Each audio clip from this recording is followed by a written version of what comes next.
ભગવાન સ્વામિનારાયણે 500 સંતો કર્યા, જે ભણેલા ગણેલા હતા, સારા કુળમાંથી આવેલા હતા, બહુ વિદ્વાન પણ હતા અને પોતાની શક્તિ એક કોઈ એટલી બધી કે મરતા અને જીવતું કરી નાખે, મરદુને ઊભું કરી શકે એવી શક્તિ હતી.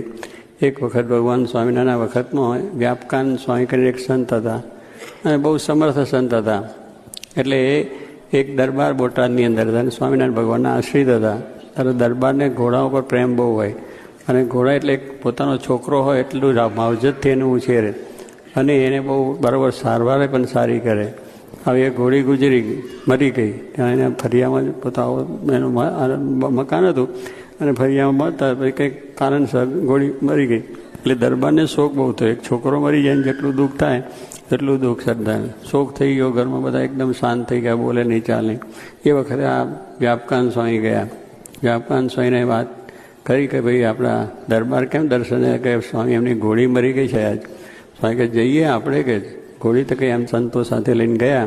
ત્યાં જોયા તો બધા શોકમાં બેઠેલા, ઘોડી પણ ચોકમાં પડેલી હતી. એટલે એમને જો કહો આવું બધું થઈ ગયું. પછી કે ના બધું છે ને, ઘોડી બહુ સારી છે વ્યાપકાન સ્વામી. પછી એમને પાણી મગાવ્યું. પાણી લગાવીને ભગવાનને યાદ કરી, ભગવાનનું ભજન કરી, મંત્રો ઉચ્ચારણ કરી અને અંજલિ છાંટી, ઘોડી બેઠી થઈ ગઈ. ઘોડી બેઠી એટલે દરબાર ખુશ થઈ ગયા.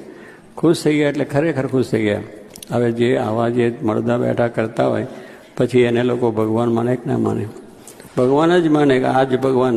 અને પછી આપણે બધાએ ત્યાં જઈને મળદા જેટલા આપણા મરી જાય બધા એને પાથરીએ કે મહારાજોને હું બધા તૈયાર કરવા આવે. એટલે આ પરચાની વાતો આપણે બહુ માનીએ છીએ. પરચા મને સ્વામિનારાયણ ભગવાન કહ્યું આ પરચા નથી. એ વ્યાપકાન સ્વામી ગઢડે ગયા.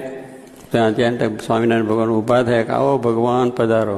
મહારાજ હું ભગવાન નથી, ભગવાન તો તમે હું તો તમારો દાસ છું. ભાઈ મેં કહેતા ઘોડી બેઠી નથી કરી, તમે તો ઘોડી બેઠી કરી. એટલે ભગવાન હાચાક નહીં તમે કે મારા એ તો તમારા પ્રતાપે, મારે તો કંઈ લેવા દે ને મારાથી કંઈ થાય નહીં, આ તો તમારા પ્રતાપે તમારું નામ લઈને પાણી છોડ બેઠી થયો છે. એટલે મહારાજ વ્યાપકાન સ્વામી આપણે આ કરવા માટે આવ્યા નથી. લોકોને પરચાથી સત્સંગ કરવાની જરૂર નથી. પરચો થશે તો આજે રહેશે ને પછી બીજો પરચો નહીં થાય તો ઘર ભેગો થશે, પાછું મૂકી દેશે.